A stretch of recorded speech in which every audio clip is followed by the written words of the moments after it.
আসসালামু আলাইকুম রাহমাতুল্লাহি ওয়া বারাকাতুহু। সবাইকে ধন্যবাদ। আমরা সবাই মিলে ভাত খাইতেছি, সবজি দিয়ে ভাত খাইতেছি। কি যে মজা, যা কল্পনা করা যায় না। সবজি হচ্ছে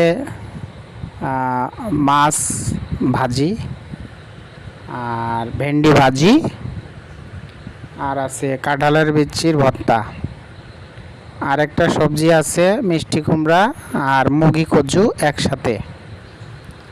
দেখেন ওই যে ভেন্ডি ভাজি, আর এই যে কাঁঠালের ভর্তা, আর হচ্ছে লাল শাক আর মাছে ভাজি।